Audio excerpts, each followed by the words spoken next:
making over and over? I would say the biggest mistake I found with new filmmakers is the totally forgetting how important sound is. They've got these cameras which are capable of beautiful images, but they're totally forgetting the most important part, which is good sound. We will always forgive bad pictures if the story is gripping enough, the content is gripping enough, and then we can hear what's being said. If the people aren't mic'd up, it's going to sound like shit, and your attention, especially with the internet, your attention span is a lot shorter. You're going to start playing something, you're going to hear the first bit of dialogue, you're going to hear that it's so tinny and echoey and done, obviously with a camera mic. You know, like the Rode Video Mic Pro, it's a great microphone, but it's a B-roll microphone. It's picking up just general atmos. This is not one for getting dialogue. So is this my solution for getting great sound on the camera? No. Great solution for getting sound on the camera? Probably sound recorders is your #1 bet for a start. Booming it, lav mics, that's the way to do it. Always forget sound, and that's the biggest mistake I see from most filmmakers.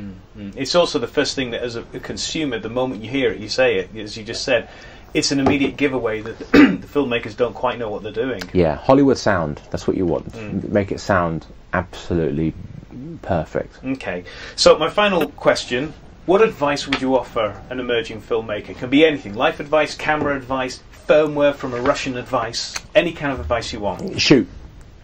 Shoot as much as you can and seek feedback. I get people emailing me constantly saying please watch my video, and I try my best, but I get so many requests a day to look at stuff, I just can't do it. There's not enough hours in the day.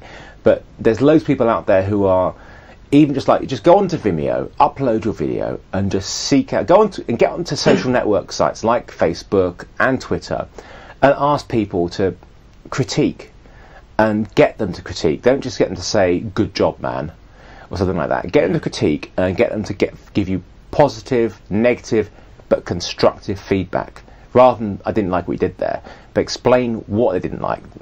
Ask them, what didn't you like about it? And you'll learn from it. Shoot as much as you can, and you'll learn.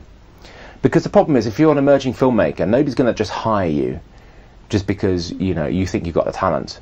Show people you've got the talent. Put some stuff out there, something breakthrough, and you'll get there. A really good example is a guy called Andrew Wonder. He's based in New York. He's been a jobbing wedding videographer for a while. He's got a real talent, a real eye. And he put out this video recently called Undercity, which is him and his friend going in the subways of Manhattan and filming there. It's blown up enormously. Huge. I mean, it's like enormous amount of views. It's had a huge amount of coverage in the media. It's a fantastic documentary. It's about 25 minutes or so, which for the internet is a hell of a commitment. You know, you're talking about feature films on Vimeo and things like that. That's a hell of a commitment to watching something on a computer a long period of time. But I was due to go to work, and somebody sent me this link, and I started watching it.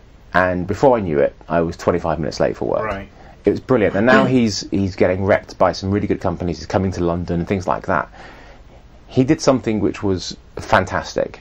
And that's what's going to happen. You know, you're not always going to get your big break, but you might do. Yeah. If you've got the talent, what happens? Yeah, sure. DSLRs and everything means everybody has access to equipment which is capable of great images and great stuff. But it doesn't mean you're going to create great stuff. But the cream is always going to rise to the top. Yeah. And people will see it like this. This was picked up by people when it went viral, and deservedly so. And that's what's going to happen with if you've got it. People will find you now because the internet has changed everything, hasn't it? It really is just the most extraordinary change, because I can create and give it to you, and you can see it in a second. Yeah. And it's great quality now. I mean, HD Vimeo is just extraordinary. Without that, HD Vimeo has just changed everything for me. Being able to embed stuff on my website, and they can put it full screen, and they go, "Wow, that looks great." And it's not a big step, is it, to being hardwired into your TV? I've got it now. I mean, I don't have Vimeo in there. I mean, I can hardwire my computer in there. But my TV, I've got a new TV. It's got YouTube and Daily Motion on there, and I can put things up there full screen and go, "Wow, it'd be great to get a Vimeo up there." Yeah.